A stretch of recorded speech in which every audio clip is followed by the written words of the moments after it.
Agradecemos a todos vocês por estarem conosco uma vez mais. Peço desculpa pela semana passada, nós não pudemos estar juntos, mas pela graça de Deus o meu computador sobreviveu e hoje é possível utilizá-lo para que nós possamos ter essa reunião e continuarmos esses estudos. Antes de nós começarmos, eu gostaria de mencionar um pouquinho acerca da minha preocupação referente aos nossos estudos. Eu entendo que se trata de assuntos muito amplos, né, e por vezes, às vezes, complicados. Então, eu tenho tentado dar uma grande quantidade, às vezes, de informação e o que eu temo, às vezes, prejudicar a importância da mensagem em si. É importante que nós entendamos o que a Bíblia quer nos dizer. Então, nós não vamos ter pressa, ok, com relação aos nossos estudos, porque nós não estamos aqui para cumprir um calendário, mas sim para que a gente possa entender, que possamos entender melhor as questões proféticas, o que a palavra de Deus diz para cada um de nós, né? Então, é importante que vocês também possam dar o vosso feedback e dizer, olha, Moisés, eu não entendi, então vamos explicar melhor, vamos tentar ver de uma outra maneira. Na próxima semana, nós não daremos o tema que estaria proposto, nós temos uma lista, um calendário, mas nós não vamos dar esse tema. O que nós vamos fazer é fazer uma pausa para explicarmos melhor algumas questões que eu considero muito importante para o estudo da palavra de Deus no que toca às profecias. Uma dessas questões é a relação do santuário com o Apocalipse. É muito importante nós entendermos, porque como há 2 semanas nós já vimos um pouco essa questão do santuário, a questão de que cada vez que Jesus se movia nos locais do santuário, havia um grande acontecimento e um grande desapontamento, né? E quando Jesus se moveu pela última vez do Santo para o Santíssimo, houve o grande desapontamento de 1844. Então, é importante a gente entender a conexão do santuário com o livro de Apocalipse. Então, nós vamos dedicar um tempo também a isso. E também nós vamos falar com respeito a uma questão que são as profecias de tempo. Cada vez que existem algumas profecias de tempo na Bíblia, Deus levanta um profeta falando do juízo. E quando essa profecia se cumpre, vem um outro profeta falando exatamente sobre o mesmo assunto. É muito importante também nós entendermos essa questão. Então, vamos estar dando um tempo para estudar essa questão e depois nós vamos continuar a partir de Apocalipse 12, Apocalipse 13, que vai trazer referência aos acontecimentos, sobretudo, nós vamos nos centrar mais nos acontecimentos finais da nossa história e estudarmos depois disso, de vermos Apocalipse 17 também, nós vamos estudar um pouco algumas questões bíblicas com respeito à imortalidade da alma, do estado dos mortos e com relação ao sábado, que são 2 temas importantíssimos para que nós tenhamos em atenção. Nós conhecemos muitos textos, às vezes, que nos ajudam e nos dão força na nossa doutrina com relação ao sábado, mas nós vamos estudar alguns textos difíceis, né? Textos que que pode trazer alguma dificuldade para que a gente possa explicar, mas para que tenhamos as coisas claras com relação a esses 2 aspectos da doutrina tão importantes para cada um de nós, como o Adventista do 7º dia, sobretudo.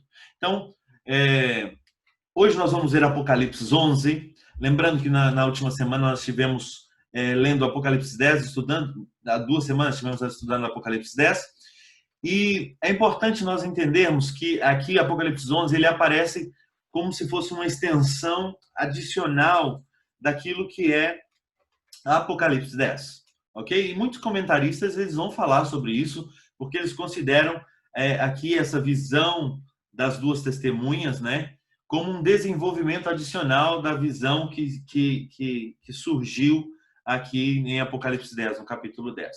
E nós vamos entender um pouquinho por que isso acontece. E lembrando que nós estamos aqui entre a 6ª e a 7ª trombeta, né? Nós estamos no final, nos centrando no final da história da humanidade.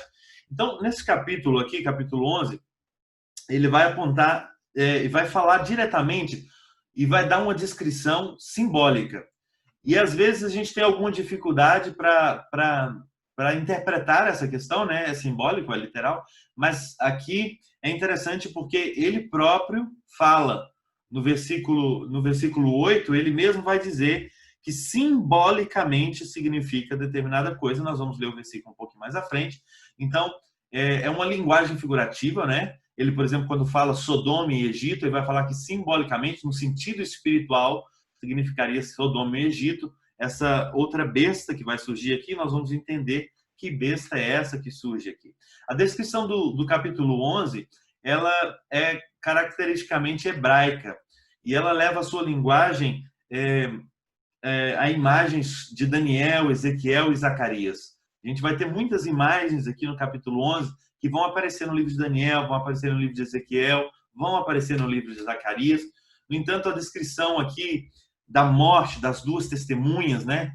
E vamos ver quem são essas duas testemunhas, da sua ressurreição, a sua ascensão visível, ela parece ser retirada também da vinda de Jesus e do ministério de Jesus narrado nos evangelhos. É interessante isso porque nós vamos ver aqui também um paralelo com a vida de Jesus, a morte de Jesus e a sua ascensão ao céu, como Jesus é exaltado, e esse paralelo vai ocorrer nas duas testemunhas. Ou seja, esse paralelo de que Jesus ele vem, ele faz o seu ministério, ele morre e ele é exaltado. E o mesmo acontece aqui com essa questão das duas testemunhas. Existe um paralelo muito interessante aqui. Antes de ler o texto de Apocalipse 11, nós vamos ler do versículos 1 ao 13. É importante também nós entendemos uma questão aqui. João, frequentemente, ele usa um estilo literário que se chama prolepsia. Ou seja, o que isso quer dizer? Que ele antecipa um evento futuro, introduzindo um símbolo que será explicado mais adiante.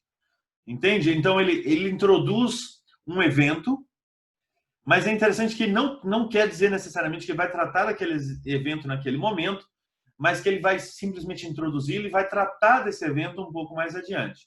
Um exemplo disso, muito claro disso, é que lá em Apocalipse, no capítulo 1, ele antecipa o evento culminante de todo o livro. Ele diz que eis que ele vem com as nuvens do céu. Não sei se vocês se lembram desse texto. Peço desculpa. Não sei se vocês se lembram desse texto. Ele diz, eis que ele vem com as nuvens do céu. Apocalipse capítulo 1, do versículo 7. É um tema que João desenvolverá aqui em todo o livro de Apocalipse. Apocalipse 6, do versículo 12 a 17, ele vai falar sobre esse mesmo tema, Jesus que vem com as nuvens dos céus. Apocalipse 14, versículo 14 ao 20. E Apocalipse 19, do versículo do 11 ao 21. Então, ele vai desenvolver depois, no decorrer do livro, o mesmo aspecto que ele introduz lá em Apocalipse 1, 7. E isso vai acontecer em diversos locais, em diversas profecias, em diversos momentos no livro de Apocalipse. O que dificulta, de certa maneira, a interpretação correta de determinados eventos e em determinados locais. Isso ocorre antes disso ou depois daquilo. Então, dificulta bastante a nossa compreensão com relação a isso, ok? Então, todas as promessas... Um outro exemplo aqui é que todas as promessas que aparecem, as promessas divinas que aparecem no capítulo 2 e 3, quando fala ali sobre a igreja, ao vencedor eu darei isso, eu darei aquilo, todas essas promessas que aparecem ali, a gente vai encontrar depois, de uma maneira bem extensiva, o desenvolvimento dessas promessas lá no final de Apocalipse, no capítulo 21 e 22. Como se ali é a promessa e Apocalipse 21 e 22 é o cumprimento. É interessante essa maneira de João escrever, mas de certa maneira dificulta também o nosso entendimento em relação a algumas profecias, ok?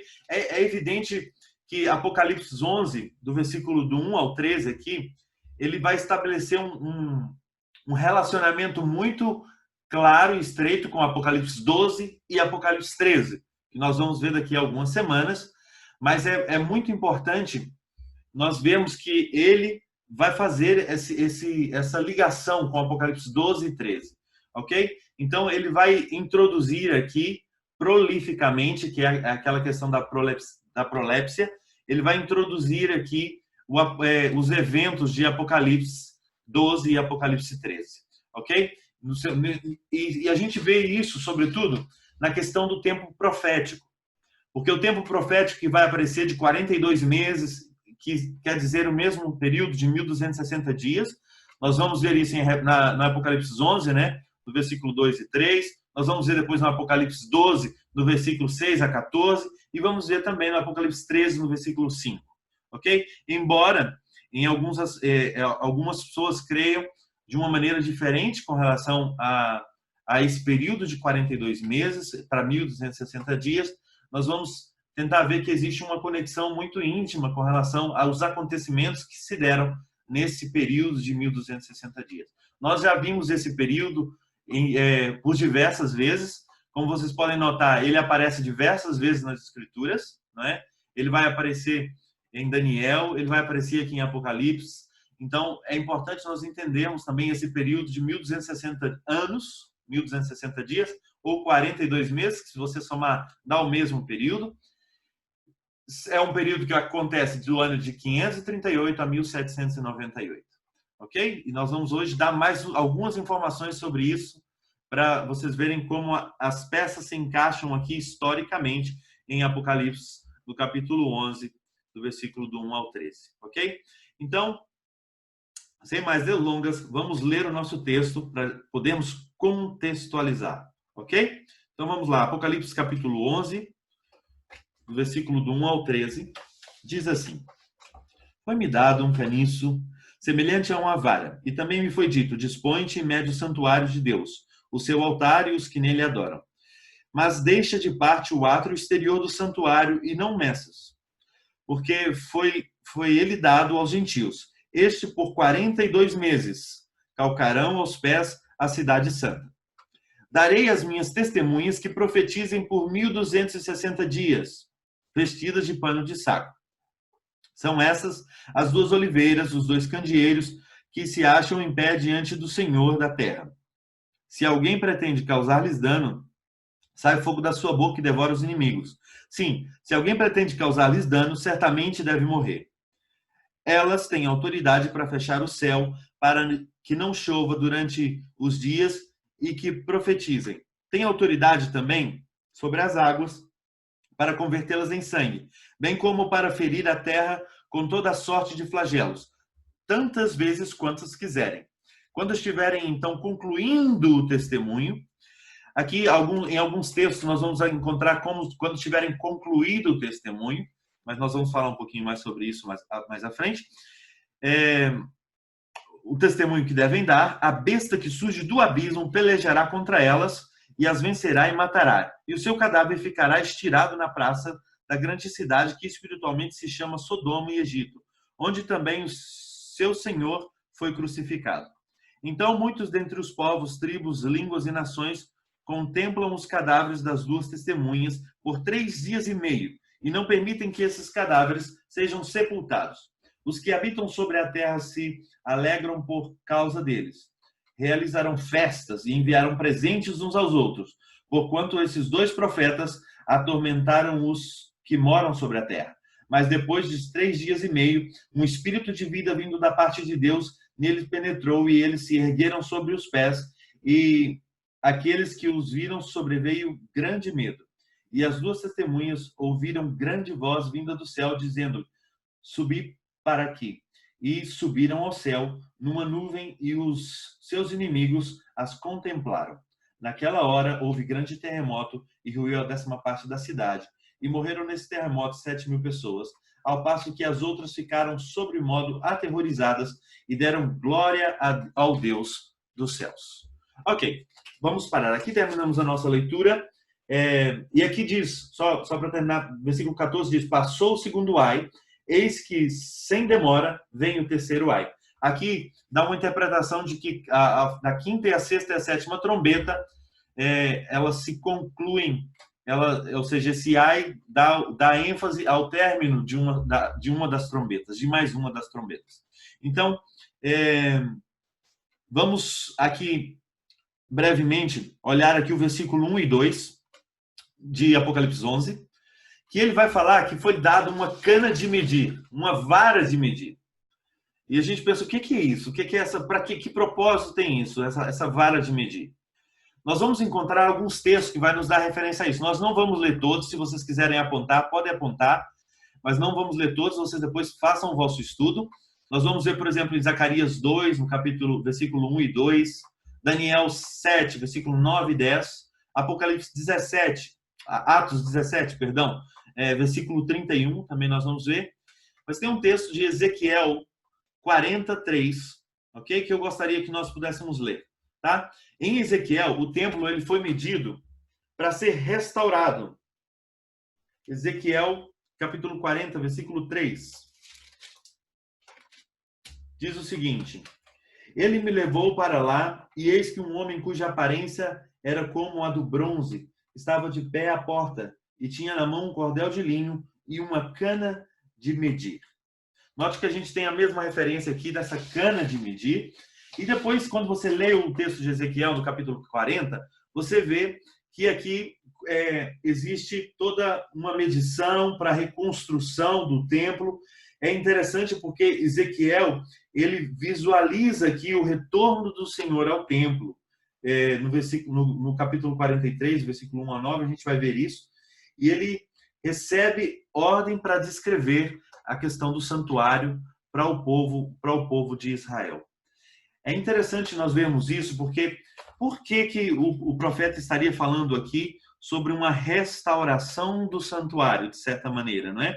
Porque ele está dizendo que é necessário que se meça, mas é interessante porque depois ele fala que a hora do juízo é interessante porque ele vai falar aqui sobre algumas questões, mas ele fala que o ato exterior, no versículo 2, mas deixe de parte o ato exterior do santuário e não meças, porque foi ele dado aos gentios. Este, por 42 meses, calcarão os pés da cidade santa.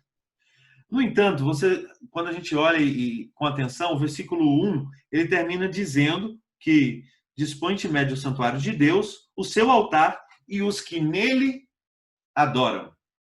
Então, ele faz uma menção interessante, porque quando a gente lê em 1 de Pedro, no capítulo 4, versículo 17, ele fala que a hora de começar, que era hora de começar, é hora de começar o juízo sobre a casa de Deus. Ou seja, que o juízo começa pela casa de Deus, pelos santos, pelo povo de Deus. Então, em 1 de Pedro, no capítulo 4, 17. Por isso é interessante, porque a gente vê que, de certa maneira, parece que essa medida, essa reconstrução do santuário, abarca também aquelas pessoas que adoram no santuário, ou seja, o povo de Deus, mas que deixa de fora os gentios, aqueles que estavam no átrio, os gentios. Então, é interessante isso, porque o manuscrito 4, o Espírito de Profecia vai falar no manuscrito 4, a gente encontra lá no Grande Conflito também, página 310, ela diz o seguinte, olha só, o grande julgamento está em andamento e há algum tempo. Agora o Senhor diz, meça o templo e aqueles que o adoram. Enquanto você anda pelas ruas fazendo seus negócios, lembre-se de que Deus está medindo você.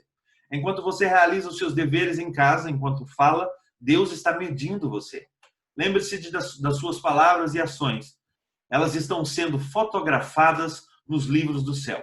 Assim como o artista reproduz o rosto no prato polido. E depois ela diz, na mesma página, diz, este é o trabalho que está sendo feito. Avalie o templo e os que adoram para ver quem permanece firme no último dia.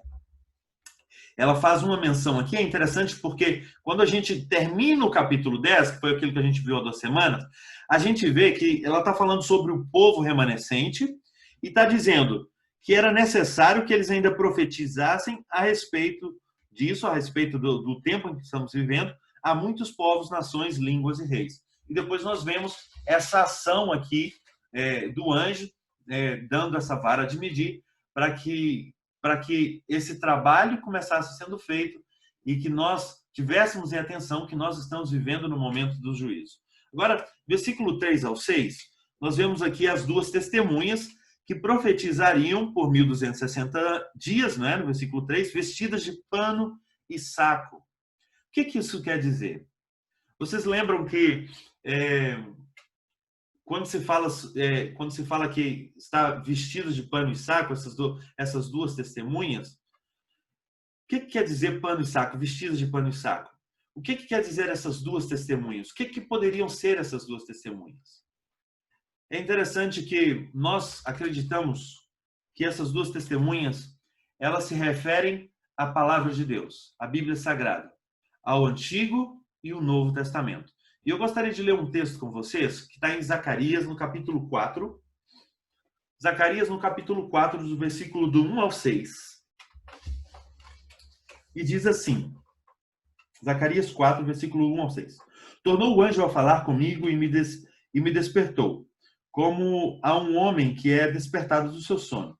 E me perguntou, que vês? Respondi, olho e eis que um candelabro todo de ouro e um vaso de azeite em cima, com as suas 7 lâmpadas e 7 tubos, um para cada uma das suas lâmpadas que estão em cima do candelabro. Junto a este, 2 oliveiras, uma à direita do vaso de azeite e outra à sua esquerda. Então perguntei ao anjo que falava comigo, meu senhor, o que é isso? Respondeu o anjo que falava comigo, não sabes o que é isso? Respondi, não, meu senhor. Prosseguiu ele e me disse, essa é a palavra do Senhor a Zorobabel. Então, a gente vê uma menção aqui falando sobre ser a palavra do Senhor. Depois, no versículo 11 a 14, nós vemos, ele diz assim, prossegui e lhes perguntei, que são as 2 oliveiras, à direita e à esquerda do candelabro? Tornando a falar-lhe, perguntei, que são aqueles 2 raminhos de oliveira que estão junto aos 2 tubos de ouro que vertem para si azeite dourado? Ele me respondeu, não sabes o que é isso? Eu disse, não, meu senhor. Então ele disse, são os 2 ungidos que assistem junto ao Senhor de toda a terra.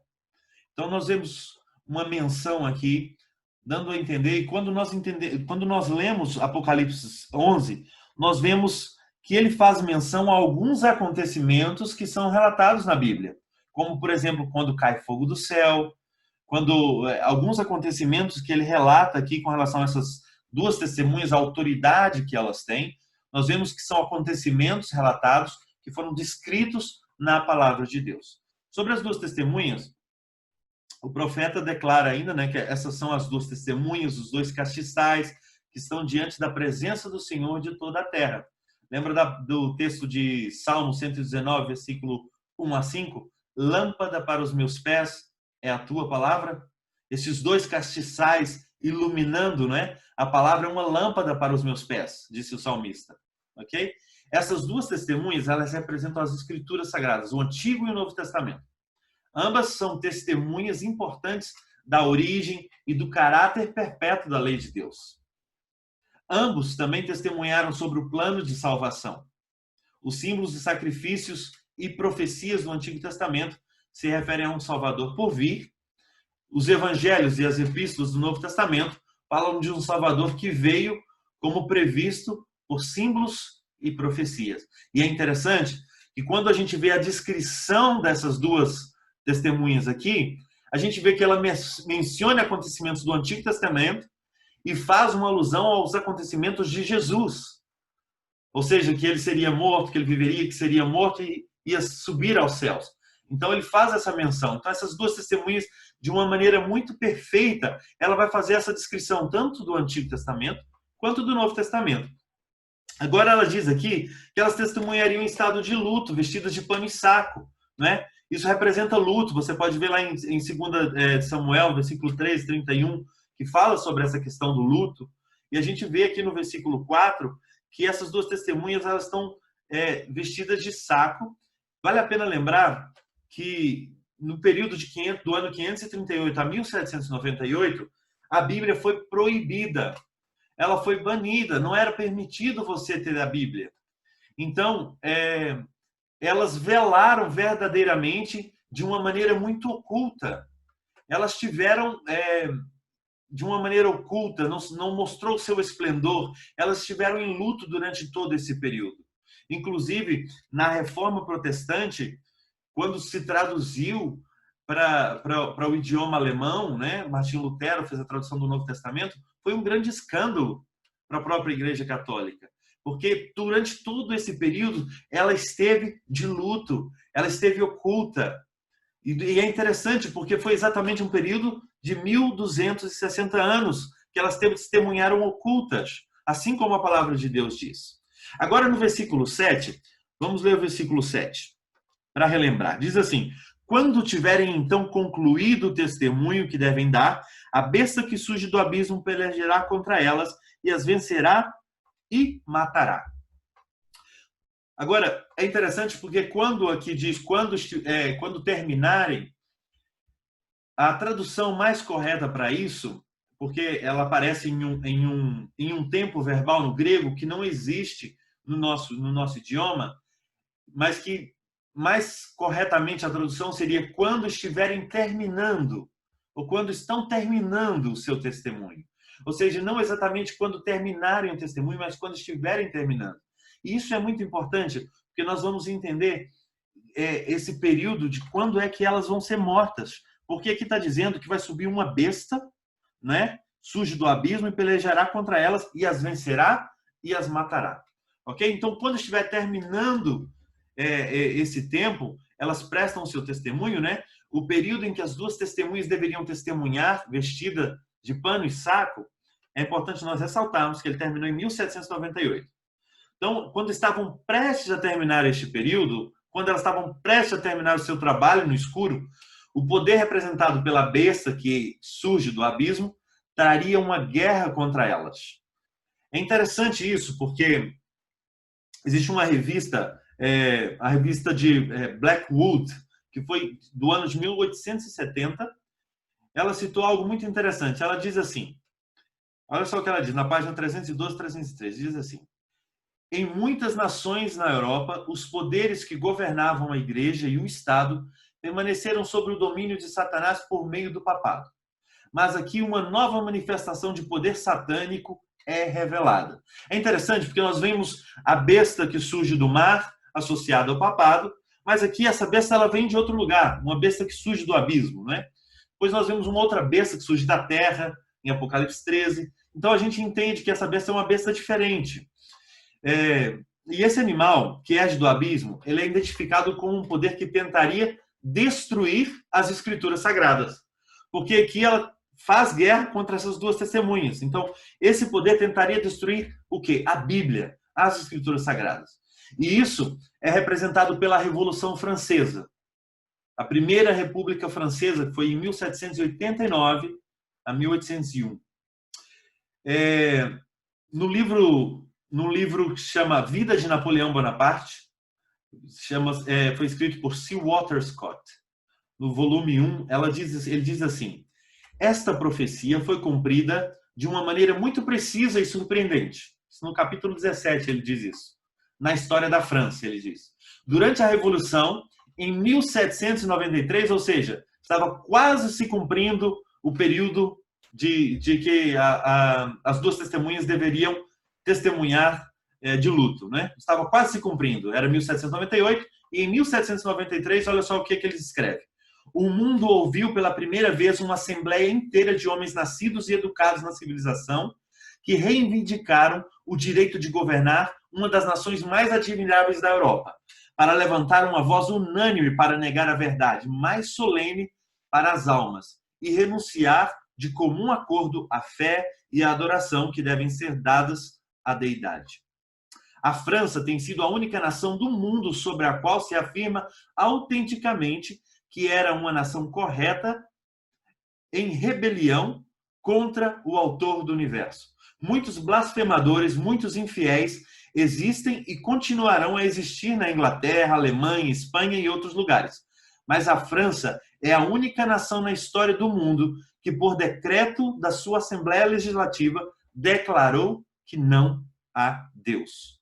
Que alegrava todos os habitantes da capital e entre a grande maioria de outros povos, os homens cantavam e dançavam e mulheres cantavam e dançavam aceitando o manifesto. É interessante isso, porque aqui quando diz que ela é morta, não se permite nem sequer que os cadáveres teriam que estar ali, testemunhando 3 anos e meio em praça pública, e que eles se regozijavam, cantavam e se alegravam. E a gente vê isso se cumprindo aqui. Agora, olha só, no versículo 8 ao 11 diz assim, lá no nosso texto de Apocalipse, vamos relembrar e vamos comentar. Versículo 8 ao 11 diz assim: e o seu cadáver ficará estirado na praça da grande cidade que espiritualmente se chama Sodoma e Egito, onde também o seu Senhor foi crucificado. Então, muitos dentre os povos, tribos, línguas e nações contemplam os cadáveres das duas testemunhas por 3 dias e meio e não permitem que os seus cadáveres sejam sepultados. Ok? E os que habitam sobre a terra se alegram por causa deles. Realizarão festas e enviarão presentes uns aos outros, porquanto esses 2 profetas atormentaram os que moram sobre a terra. Mas depois de 3 dias e meio, um espírito de vida vindo da parte do Senhor neles penetrou e eles se ergueram sobre os seus pés. É interessante isso. O que isso significa, então? Aqui diz que os seus corpos estarão na praça da grande cidade, né? A França, ela foi, no final do período dos 1260 anos, ela manifestou características simbolizada pelas expressões aqui de Sodoma e Egito. O que isso quer dizer? A própria Bíblia diz que esse poder, né, esse governo, teria essas características, simbolicamente, ele diz. Então, Sodoma é o símbolo de degradação moral. Ok? A gente vê isso lá em Ezequiel 16, versículo 46 a 55. E essa foi a condição de França durante a Revolução. Uma degradação moral muito grande. E o Egito é conhecido por causa da incredulidade e rebelião diante da vontade divina. E a gente vê isso em Êxodo 5, não é? Quando há a questão das pragas, ele se rebelou contra Deus e ele não queria cumprir a vontade divina e havia uma incredulidade por parte do faraó. Por isso, a gente encontra essas 2 características na França nesse período. Essa depravação moral e essa incredulidade, essa rebelião à vontade de Deus. Agora, essas atitudes, elas eram características do líder da Revolução Francesa. Jesus, no entanto, quando a gente fala sobre aqui a crucificação de Jesus, como é que a gente entende isso? Jesus foi crucificado na pessoa dos seus seguidores. Não sei se vocês já ouviram falar sobre a Noite de São Bartolomeu. Ela aconteceu no ano de 1572. Houve um plano para destruir todos os huguenotes. Os huguenotes eram um povo que buscava seguir a Deus, buscava servir a Deus, um povo protestante que surgiu, e a igreja o perseguiu naquela época, em França, e em uma noite milhares deles foram mortos, a sangue frio. Milhares. E essa foi conhecida como a Noite de São Bartolomeu. Podem pesquisar sobre isso. É realmente uma história terrível o que aconteceu naquela noite. Foi dito que nas ruas de Paris, o sangue corria literalmente nas ruas de Paris. Tamanha foi a carnificina que aconteceu na noite de São Bartolomeu. E aí diz que assim o nosso Senhor foi crucificado novamente na vida dos seus fiéis seguidores ali em França. Agora, o que significa esse período de 3 dias e meio? Ou seja, 3 anos e meio, não é? Já que estamos falando em profecia, 3 anos e meio. Esse período ele pode ser calculado a partir do ano de 1793, no dia 26 de novembro de 1793, que foi quando a Assembleia Legislativa declarou que não há Deus e emitiu um decreto em Paris para abolir a religião. E isso ficou vigente até o dia 17 de junho de 1797, quando o governo francês anulou o decreto e permitiu a prática da religião na França novamente.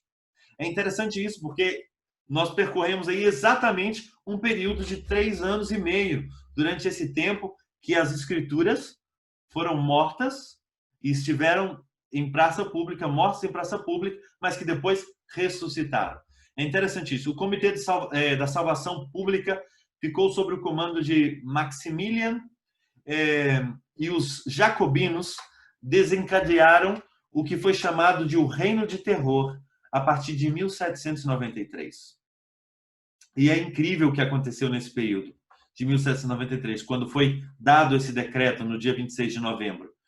Em 1793, 26 de novembro, a partir daí, o número total de vítimas foram milhares. Tudo em nome da liberdade, igualdade e fraternidade que França pregava na Revolução Francesa.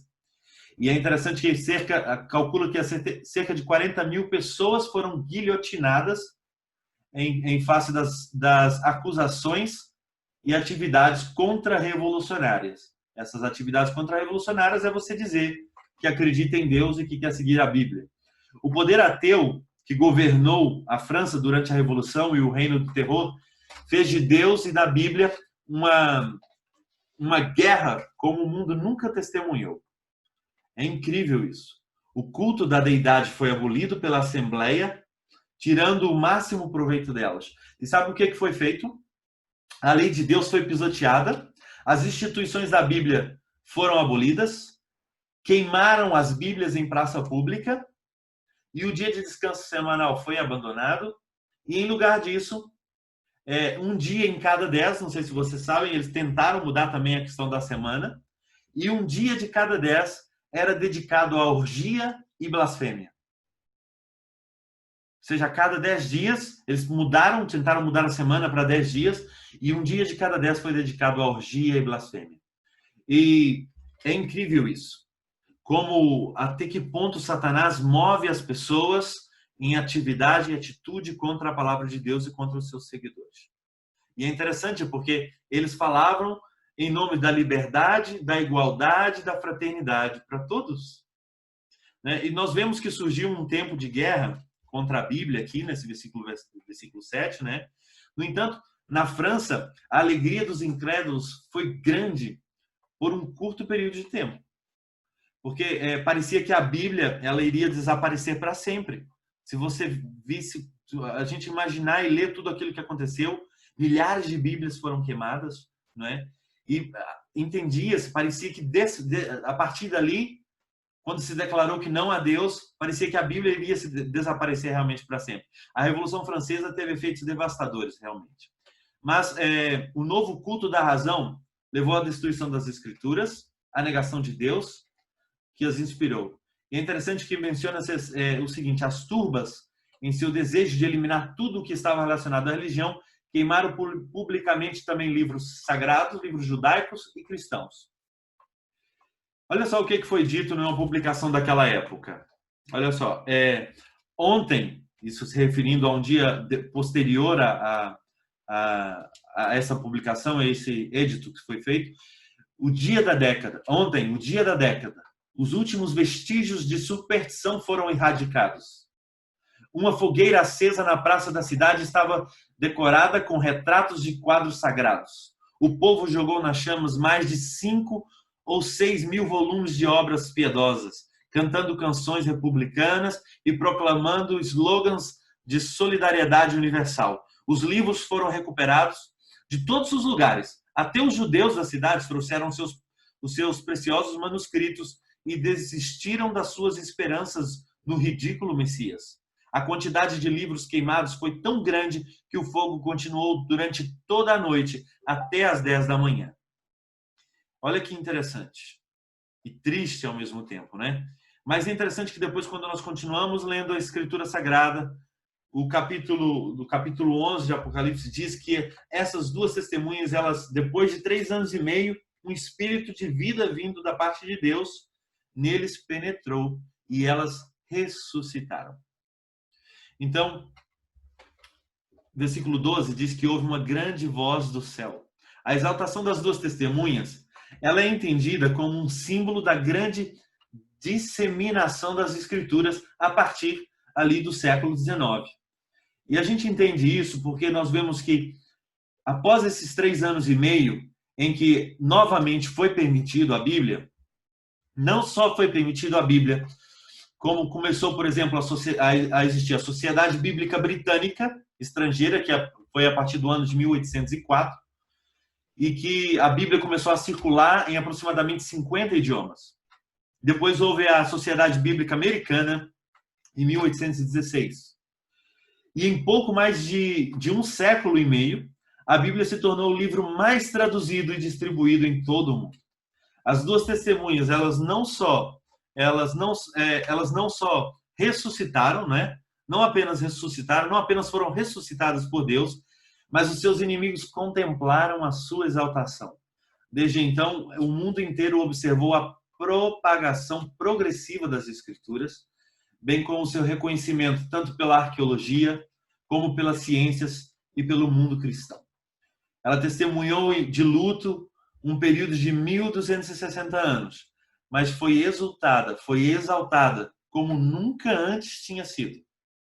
E louvado seja Deus por esse precioso livro, e que de maneira poderosa ele testemunha para nós nos dias de hoje, testificando dos momentos solenes em que nós estamos vivendo. Que o Senhor nos abençoe para que nós possamos tirar o máximo proveito da palavra de Deus, dos seus ensinos para cada um de nós. Amém. Amém. E para finalizar o nosso culto, eu convido os irmãos que possamos fechar nossos olhos para fazer mais uma oração, para terminar.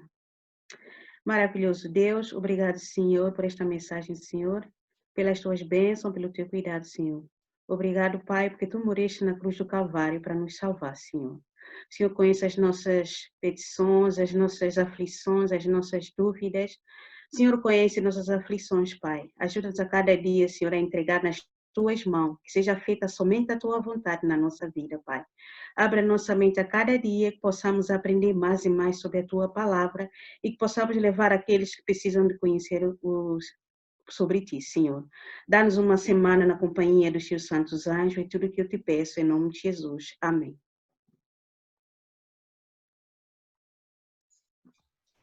Amém. Amém. Amém. Amém. Olá pessoal de Manchester, é isso? Quem diria eu um dia estar cantando em Manchester, né? Através da internet a gente pode tudo. Gente, eu me chamo Márcio, tá aqui ao meu lado o Hélio. Nós pertencemos à Igreja Adventista de São Paulo, aqui do Belém. Não sei se alguém conhece a nossa região aqui. E eu estou muito feliz de poder estar gravando esse vídeo para vocês. Eu estou aqui a convite da Verônica e a gente vai cantar um pouco, vamos também ler um pouco da Palavra de Deus. Todos nós estamos vivendo a mesma situação em nosso mundo hoje, que é uma situação de distanciamento social, e isso vem causando muita angústia, muita ansiedade, muita dificuldade para cada ser humano, e principalmente também para aquele que é cristão. Às vezes a gente fica até com dúvida de algumas coisas, mas eu quero trazer para você aqui hoje, além da canção, eu quero trazer um texto bíblico que eu gosto muito, você provavelmente conheça muito bem. Está escrito em Salmo 121 e diz assim, ó: olho para os montes e pergunto, de onde me virá o socorro? Meu socorro vem do Senhor, que fez os céus e a terra. Ele não deixará que você tropece. Aquele que o protege não cochilará. Verso 4. Aquele que guarda Israel não cochila e nem dorme. O Senhor é o seu protetor. O Senhor está ao seu lado, como sombra que o abriga. O sol não lhe fará mal, nem de dia, nem a lua de noite. O Senhor o guarda de todo o mal e protege a sua vida. O Senhor o guarda em tudo o que você faz, agora e para sempre. Eu acabei de ler Salmo 121. Esse é um salmo poderoso. Eu sei que você que está ouvindo esse vídeo aí pode estar triste agora, estar angustiado, mas não esqueça nunca que existe um único Deus que cuida de você, que protege você e que vê e ouve a sua angústia a todo momento. Eu quero trazer essa mensagem de motivação para você, que existe um Deus que não esqueceu de você. Lembra disso, existe um Deus que não esqueceu de você. A música que eu vou cantar se chama O Único Deus. Deus me deu o privilégio de poder compor essa música. Eu quero compartilhar com você. Mesmo em momentos de dificuldade e angústia, louve ao Senhor. E é isso que eu vou fazer agora. E que Deus abençoe muito a sua vida. E que essa canção, ela te ajude nessa caminhada espiritual. Tá bom? Vamos lá.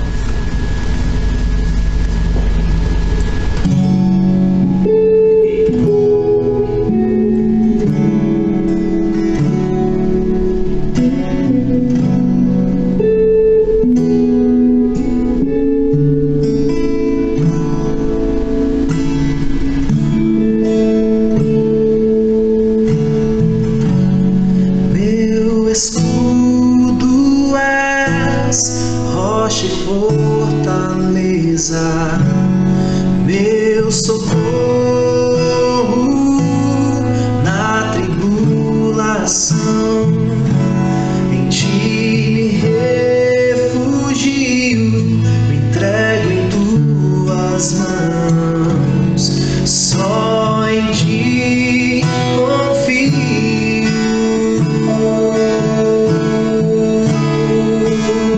A ti eu rendo glória, glória e aleluia. Só tu és digno de louvor, Deus justo, puro e santo, grande em misericórdia, o único Deus, o grande eu sou.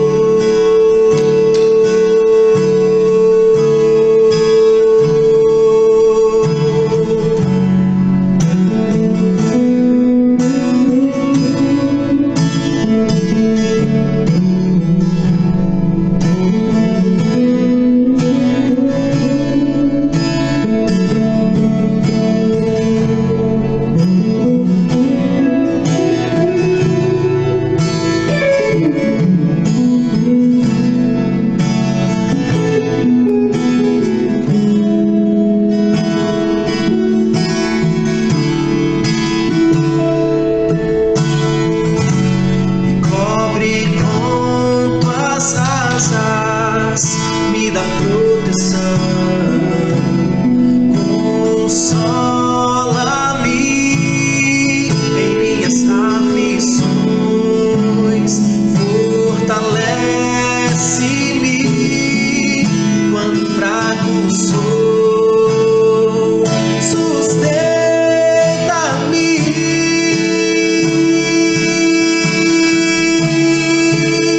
A ti eu rendo glória, glória e aleluia. Só tu és digno de louvor, Deus justo, puro e santo, grande em misericórdia, o único Deus, o grande eu sou.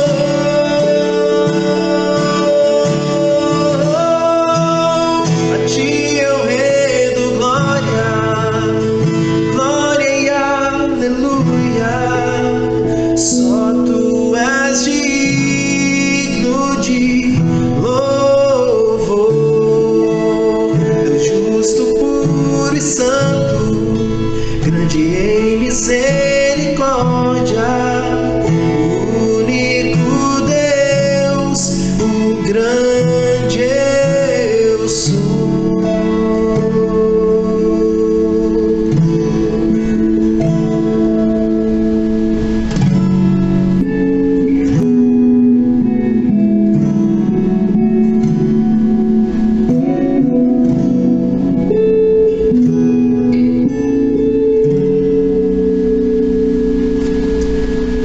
Esse é o único Deus que cobre você com as asas dele. Esse é o único Deus que continua do seu lado. Quando Deus está em silêncio, é porque Ele está trabalhando por você. Não deixe que esse momento te afaste de Deus, mas permita que esse momento te aproxime de Deus. Se for preciso, reveja a sua vida espiritual nesse momento e volte para Jesus. Se tem alguém aí que está vendo esse vídeo que precisa voltar para os caminhos de Cristo, volte. Hoje é a oportunidade. Cristo está te chamando de volta. E Cristo quer manter você, que já está nos caminhos, forte, perseverante, destemido. Tá bom? Deus te abençoe. Um grande abraço.